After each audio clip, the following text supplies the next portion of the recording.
I first wish to thank Dr. Walter Zaritsky for organizing another successful conference regarding Ukraine and for inviting me to participate as a speaker on the topic titled The Road at Present. That is why I will start my remarks by stating that today is the 979th day of Ukraine's road to victory, since Russia launched an all-out war against Ukraine on February 24, 2022, that the Kremlin arrogantly thought would last about 3 days. In fact, Ukraine is involved in a David versus Goliath battle against Russia that started more than a decade ago when Russia invaded Crimea. Those who read the Bible's book of Samuel know that the substantially bigger and stronger Goliath, symbolizing today's Russia, was largely favored to win. But it is David who won, and fast forward, so will Ukraine. Indeed, notwithstanding the fact that Western support has been incremental and often belated, Ukraine has not only been defending its and Europe's territorial integrity for over a decade, but Ukraine has already shattered the myth that Russia is a military superpower. This demonstrates that with truly strategic Western support, Ukraine can and will win Russia's war. Truly strategic Western support would include the timely delivery of the weapons that Ukraine needs, including those with long-range capabilities and without short-sighted restrictions on their use, to enable Ukraine to effectively protect its airspace and liberate its territories. And making an offer of NATO membership to Ukraine to ensure that Russia does not attack Ukraine in the future. At present, the stakes are very high, as the world is facing the prospect of another world war if Ukraine does not win this war. Indeed, Putin openly lamented that the breakup of the Soviet Union was the greatest catastrophe of the 20th century, and he is determined to restore its so-called past glory. Obviously, the Kremlin cannot accomplish this consensually, which means that Russia would have to resort to force against former Soviet republics and satellites that are now NATO member countries, triggering Article 5 of the North Atlantic Treaty and consequently starting another world war. In his book titled Strategic Vision, America in the Crisis of Global Power, President Jimmy Carter's national security advisor, as well as foreign affairs advisor to several other U.S. presidents, Zbigniew Brzezinski, gave the following very clear explanation why conquering Ukraine is such a critical step in Russia's imperialist plans. He wrote, "It cannot be stressed enough that without Ukraine, Russia ceases to be an empire. But with Ukraine suborned and then subordinated, Russia automatically becomes an empire." While Western leaders still caution against an escalation of the war, the Kremlin considers that Russia is already in a military confrontation with the West, and even says so publicly. Indeed, 3 days before launching its all-out war against Ukraine, namely on February 21, 2022, Reuters reported that Putin said publicly, and I quote, "Let me explain that U.S. strategic planning documents contain the possibility of a so-called preemptive strike against enemy missile systems. And who is the main enemy for the U.S. and NATO? We know that too. It's Russia. In NATO documents, our country is officially and directly declared the main threat to North Atlantic security, and Ukraine will serve as a forward springboard for the strike." End of quote.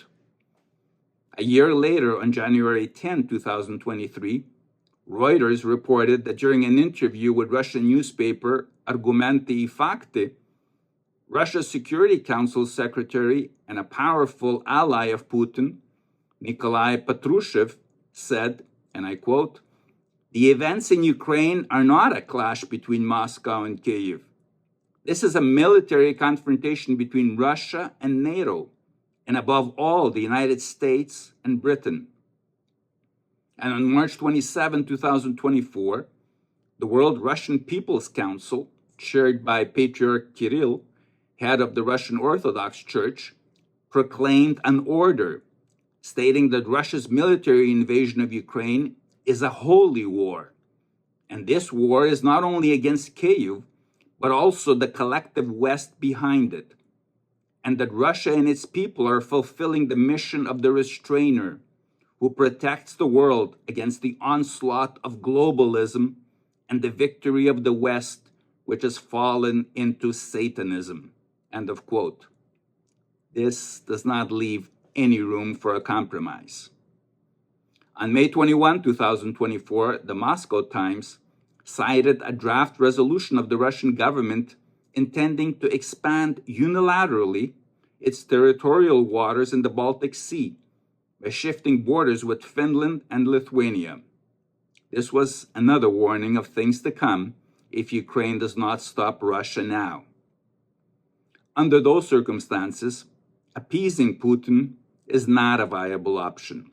It would be repeating Chamberlain's fatal mistake, which led to the Second World War. On the tail end of his 10-year tenure as NATO Secretary General, Jens Stoltenberg gave a speech on September 19, 2024 at a German Marshall Fund event titled Reflections on a Challenging Decade, and shared the following thoughts on Russia's genocidal war against Ukraine, and I quote, "We all want this war to end.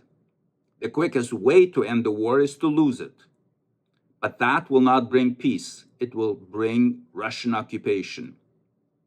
The paradox is that the more weapons for Ukraine we're able to deliver, the more likely it is that we can reach a peace and end to the war. There can be no sustained security in Europe without a stable Ukraine, and no lasting security for Ukraine without NATO membership." End of quote. If Western leaders fully understood this message and then acted accordingly, Ukraine's victory would come much sooner and its reconstruction would cost much less. Such much-needed action by the West should be financed by Russia's assets abroad that have been frozen by Western authorities to stop Russia's military invasion of Ukraine and compensated for the huge damage caused by Russia.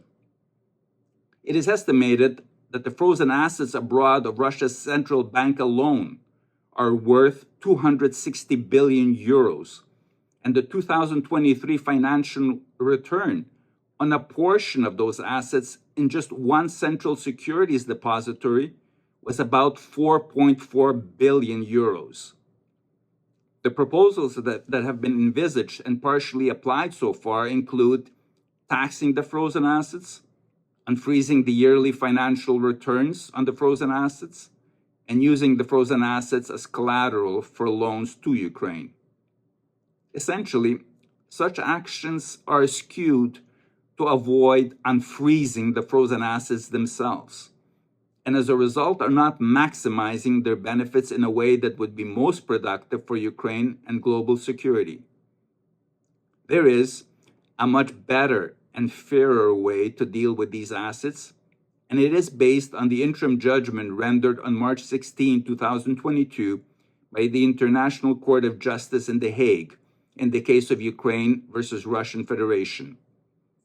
In that interim judgment, the court declared that, and I quote, "The Russian Federation shall immediately suspend the military operations that it commenced on February 24, 2022 in the territory of Ukraine." End of quote. So far, Russia has been brazenly violating this judgment daily. Therefore, Russia's frozen assets abroad should be used first to force Russia to abide by this interim judgment of the International Court of Justice. Western authorities that have frozen Russia's assets abroad should now give Russia a formal deadline to stop its military invasion of Ukraine, withdraw its military from all territories of Ukraine, and return to Ukraine all prisoners of war and Ukrainian children forcibly deported to Russia, failing which predetermined amounts from Russia's frozen assets abroad would be forfeited daily and transferred to Ukraine for each day that Russia defies that formal deadline. Such an approach by the West would be fully justified and comply with Article 51 of the United Nations Charter, which reaffirms the inherent right of collective self-defense, as well as with Articles 40 and 41 of the responsibility of states for internationally wrongful acts, which provide that states shall cooperate to bring to an end any serious breach of an obligation arising under a peremptory norm of general international law, such as the prohibition of aggression. To attain real peace, security, and stability in the world, the road at present needs a bold and decisive Western driver, as any wavering is perceived by the Kremlin as a sign of weakness to be fully exploited. Thank you for your attention. Slava Україні! Героям слава!